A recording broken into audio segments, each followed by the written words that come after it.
அஸ்ஸலாமு அலைக்கும் வரஹ்மத்துல்லாஹி வபரகாத்துஹு. அல்லாஹ்வுக்காக வேண்டி இந்த வீடியோவ ஸ்கிப் பண்ணாம பாருங்க. நான் அதிகமா நினைக்கக்கூடிய ஒரு விஷயம், நாம செய்யக்கூடிய பாவங்களுக்காக வேண்டி நம்ம அல்லாஹ்விடத்துல கரெக்ட்டா தௌபா செய்றோமா? அல்லாஹ்விடத்துல சரியான முறையில பாவ மன்னிப்பு தேடுறோமா? நாம என்ன நெனைக்கிறோம், நம்ம பாவம் செஞ்சுக்கிட்டே இருக்கோம். எதுக்காக வேண்டி அல்லாஹ்விடத்துல பாவ மன்னிப்பு தேடணும்னு நெனைக்கிறோம். அப்படி கிடையாது. மனிதர்கள்னாவே பாவம் செய்யக்கூடியவர்கள் தான். நபி ஸல்லல்லாஹு அலைஹி வஸல்லம் அவர்கள் அதான் சொன்னாங்க. எல்லா மனிதர்களும் பாவம் செய்யக்கூடியவர்கள் தான். அதில் சிறந்தவர்கள் அல்லாஹ்விடத்தில் பாவ மன்னிப்பு தேடக்கூடியவர்கள்ன்னு. அதனால அல்லாஹ்விடத்துல அதிக அதிகமா பாவ மன்னிப்பு தேடுங்க. மனுஷனுக்கான ஒரு உதாரணம் நான் சொல்றேன். மனிதன் ஆடையை போன்று.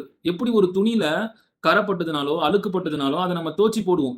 அதுக்காக அழுக்கு படுறதுக்காக வேண்டி, கரை படுறதுக்காக வேண்டி அந்த ஆடைய அப்படியே விட்டுற மாட்டோம். அத துவச்சு கிளீன் பண்ணி போடுவோம். அந்த மாரி தான் மனிதனும்.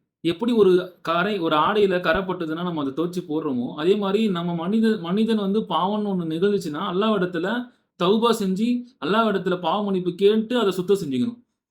அதே மாரி ஒரு நாளைக்கு ஒரு முறையாவது அல்லாஹ் இடத்துல பாவ மன்னிப்பு தேடுங்க. நபி ஸல்லல்லாஹு அலைஹி வஸல்லம் அவர்கள் ஒரு நாளைக்கு 100 முறை தௌபா செஞ்சாங்கன்னு சொல்லி ஹதீஸ்ல வருது.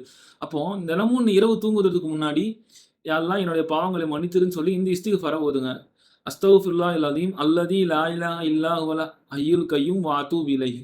இந்த வீடியோவ உங்க ஃபிரெண்ட்ஸ் அண்ட் ஃபேமிலி எல்லோருக்கும் ஷேர் பண்ணுங்க. உங்களுடைய ஷேர் யார் வாழ்க்கையை வேணாலும் மாத்திரலாம். இன்ஷா அல்லாஹ். அஸ்ஸலாமு அலைக்கும் வரஹ்மத்துல்லாஹி வபரகாத்துஹு.